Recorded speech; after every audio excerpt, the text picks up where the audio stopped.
누가는 자신의 복음서를 통해서 재정에 관해서 매우 반복적으로 두드러지게 표현을 하고 있습니다. 물질을 어떻게 사용할 것인가? 교회는 돈을 어떻게 다루어야 하는가? 우리가 물질에 있어서 어떤 마음을 가지고 어떤 태도를 가지고 살아가야 하는가 등등 말이죠. 오늘 본문도 그와 같은 부류의 말씀입니다. 오늘 말씀을 보면 부자와 그의 재정을 관리하는 청지기에 관한 이야기가 나오는데요. 청지기는 부자의 재정을 전반적으로 관리하는 권위를 가지고 있었습니다. 우리가 잘 알고 있는 보디발의 집에서 재정을 담당했던 요셉처럼 말이죠. 이런 지위에 있었다면 요셉처럼 그도 청렴하게 일처리를 해야 옳은 모습이었습니다. 그런데 이 청지기에게 있어서는 그런 모습이 전혀 없었다라는 거죠.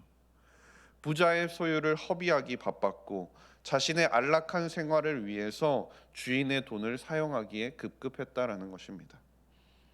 이 일에 대해 알게 된 부자가 가만히 두고 볼 수 없는 것이죠. 청지기를 불러 그에게 맡긴 일에 대해서 셈을 할 것을 요구합니다. 그 결과를 보고 이제 이 청지기를 해고하고자 마음을 먹었던 것입니다.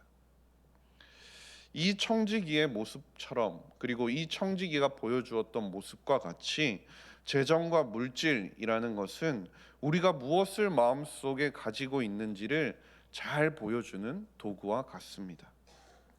내가 일하는 과정에서 내가 무엇을 중요하게 생각하느냐, 그것에 따라서 내 삶의 방향과 내가 하는 일의 모습들이 달라지는 것처럼 말입니다.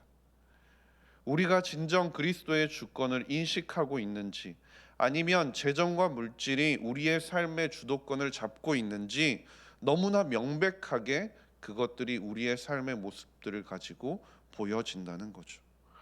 그런데 말씀에서는 우리에게 무엇이라고 말씀합니까?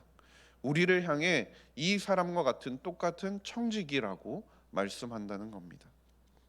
그 말은 우리가 가지고 있는, 우리에게 주어진 것들이 모두 우리의 소유가 아니라는 뜻이죠. 하나님의 것을 대신 맡아서 관리하고 그것들을 사용하는 것이 우리의 위치라는 것입니다. 즉 우리가 청지기이고 우리에게 주어진 자원들이 결국 하나님의 것이라면 그것을 지혜롭게 사용하는 것이 우리의 마땅한 직무라는 것입니다. 하나님께서는 이 누가를 통해서 우리가 문화적으로나 사회적으로나 주변에 있는, 그리고 세상에 있는 세상 사람들이 결정하는 보기에 좋은 대로, 인기 있는 대로 하는 그러한 결정을 하면서 살아가는 것이 아니라 하나님 보시기에 옳은 결정과 하나님 보시기에 선한 목적을 가지고 조심스럽고 신중하게 우리에게 주어진 것들을 사용하길 원하신다라는 것을 오늘의 본문을 통해 우리에게 가르치고 계신다라는 겁니다. 이어지는 3절 말씀을 보시면 청지기에게 있어서 이 주인의 이러한 말은 마른 하늘의 날벼락 같은 일이었을 겁니다. 자신의 생계 수단을 곧 상실할 판국이었으니까요. 청지기는 곧 닥칠 자신의 위기에 대비해서 무엇이 자신에게 최선의 방법일지를 고민하기 시작합니다. 그리고 그가 고민을 하고 결국 고안해낸 방법은 다른 사람들이 그에게 호의를 베풀 수 있는 그 은혜를 베풀기 위한 것이었습니다. 저희가 나를 자기의 집으로 영접하리라는 말씀처럼 그가 부지런히 지금부터 노력을 한다면 그 청지기에게 채무를 삭감받은 그 사람들이 자신에게 먹을 것과 기거할 것, 그리고 일자리를 줄 수 있는 가능성이 있었던 것이죠. 그 당시 유대인들에게 있어서는 동족인 유대인들에게 이자를 부과하지 못하게 되어 있었습니다. 그래서 그 당시에는 채무장부를 쓸 때 이자를 이자라고 해서 따로 기록하지 않고 원금과 이자를 숨겨서 한꺼번에 기록을 해 놓았다라는 것이죠. 그리고 그렇게 받아야 할 이자 가운데 얼마를 청지기가 계속해서 횡령하면서 자신도 그렇게 재산을 축적해 왔던 것입니다. 그렇기 때문에 그가 지금 청지기가 그 채무자들을 불러서 빚의 액수를 줄여준다라는 것은 주인은 받아야 할 이자가 줄어드는 것이지 원금을 손해보는 것은 아니었다라는 거죠. 그런데 청지기 입장에서 보면 이자를 받아서 지금 당장 자신의 목으로 축적해야 할 그것들을 줄여서 당장에 자신의 목을 자신이 받을 목을 줄여서 작게 하고 미래에 자신이 도움을 받기 위한 선택을 한 것이었다라는 겁니다.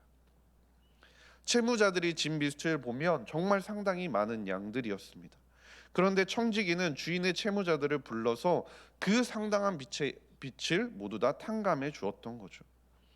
예수님께서 그를 보고 말씀하신 것처럼 불의의 제물로 친구를 사기라는 것을 적극적으로 실천하고 있는 모습이 바로 이 청지기의 모습이었다는 것입니다. 그들은 당연히 청지기에게 있어서 감사하는 마음을 가질 수밖에 없게 되고 당연히 그러한 은혜에 보답하는 것이 그 당시에는 인지상정이었던 것이죠. 청지기가 일자리를 잃게 되는 바로 그날 그들은 그를 찾아와서 그에게 진 신세를 갚기 위해 그의 어려움 가운데 발벗고 나설 것은 당연한 일이었다는 것이죠.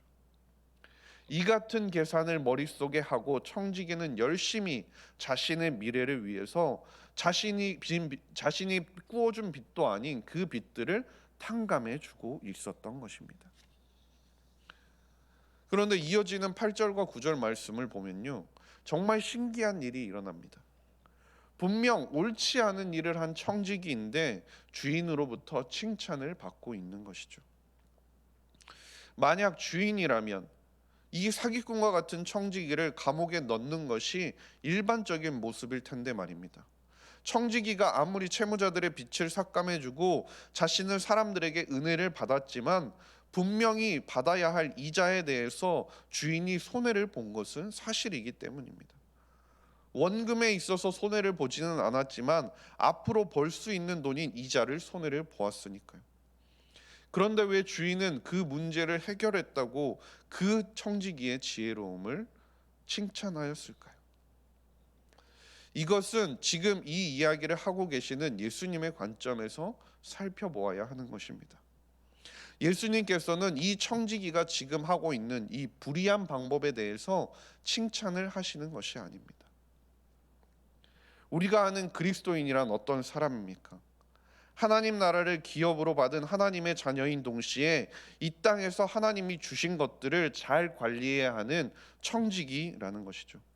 그렇기 때문에 이 땅에서의 우리가 살아가는 삶은 마땅히 하나님의 영광을 위해서 그리고 하나님 나라의 준비를 위한 지혜로운 삶이 되어야 한다라는 것이죠.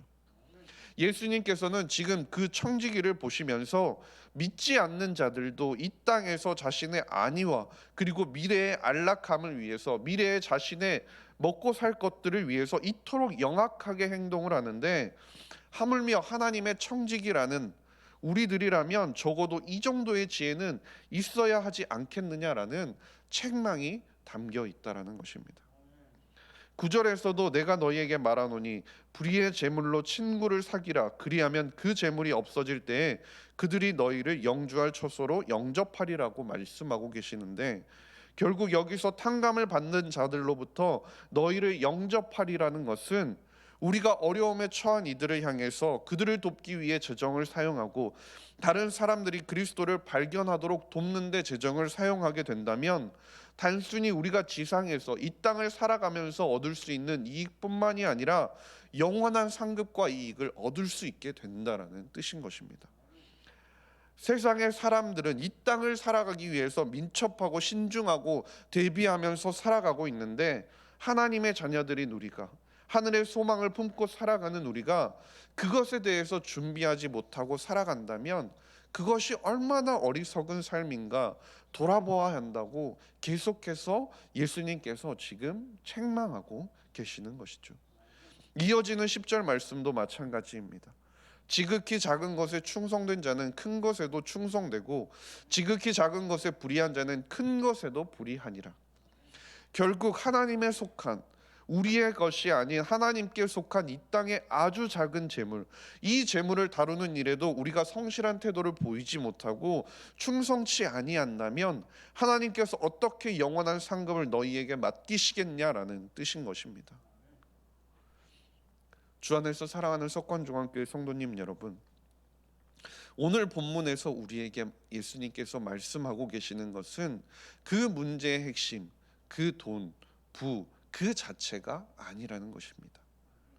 한 개인이 돈을 어떻게 다루는가, 재정에 있어서 어떠한 모습을 보이는가, 그 사람의 삶 속에서 그것이 그 사람의 삶 속에서 그 재정과 물질이 행사하는 지배력이 어느 정도인지를 보여준다는 것이죠.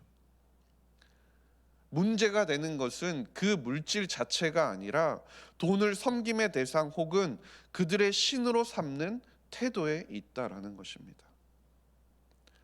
돈을 섬긴다는 것은 무엇입니까? 결국 그것은 자신을 섬긴다는 의미이며 돈으로 살 수 있는 모든 쾌락과 권력을 섬긴다는 의미입니다. 이처럼 이기적으로 자신의 쾌락만을 추구하며 살아가는 사람들은 결국 그것에서부터 자유로울 수 없게 되고 이것이 우상이 되고 마음의 주인이 되어버리고 이것이 마음 가운데 가득한 사람에게 있어서는 하나님을 모실 수 있는 여지는 전혀 없다라는 것을 보여주고 있는 것입니다. 그렇기 때문에 예수님께서는 두 주인을 섬길 수 있는 사람은 아무도 없다고 말씀하고 계시는 겁니다. 우리에게 있어서 이러한 돈과 물질, 그러한 것들은 궁극적인 목표가 아니라 섬김의 수단이 되어야 하는 것입니다. 지혜롭게 맡아 관리하도록 하나님께서 우리에게 맡겨주신 것이라는 사실을 잊어서는 안 됩니다. 하나님께서 우리에게 원하시는 것은 우리에게 전적인 헌신과 순종을 요구하신다는 것입니다. 고린도전서 4장 1절과 2절 말씀을 보면 사람이 마땅히 우리를 그리스도의 일꾼이요 하나님의 비밀을 맡은 자로 여길지어다. 그리고 맡은 자들에게 구할 것은 충성이니라고 말씀합니다. 하나님의 비밀을 맡은 자, 하나님께 그것을 맡은 자, 청지기의 삶을 살아가는 우리에게 필요한 것, 그것이 바로 충성이라고 말씀하고 있는 것입니다. 그것은 결코 비단 물질뿐만이 아닙니다. 우리에게 주어진 것은 생명도, 재능도, 재산도, 은사도 그 어느 것 하나 내 것이라고 자랑할 수 있는 것이 아무것도 없음을 우리는 깨달아야 합니다. 모든 것은 하나님의 것이며 하나님의 은혜임을 우리가 기억해야 한다는 것입니다. 그래서 바울이 고린도전서 4장 7절 말씀에 누가 너를 남달리 구별하였느냐 내게 있는 것 중에 받지 아니한 것이 무엇이냐 내가 받았은즉 어찌하여 받지 아니한 것 같이 자랑하느냐라고 말씀하고 있습니다. 우리에게 있어서 우리가 우리 것이라고 자랑할 수 있는 것이 아무것도 없음을 바울 사도는 이야기하고 있습니다. 나에게 주신 모든 것, 그 모든 것은 내 것처럼 자랑하고 나를 높이기 위해서 사용하는 것이 아니라 모든 것이 하나님의 소유임을 인정하고 하나님과 그분의 뜻을 이루어가는 데 사용해야 하며 하나님께 합당한 삶, 하나님께서 원하시는 말씀 가운데서 하나님께서 말씀하여 주시는 그 말씀에 따라 그것들을 지혜롭게 사용하며 살아가는 삶, 그것이 우리의 삶이 되어야 한다라는 것입니다. 그러한 하나님께서 보시기에 합당한 삶을 살아가는 저와 모든 성도님들이 될 수 있기를 주님의 이름으로 간절히 소망합니다. 기도하겠습니다.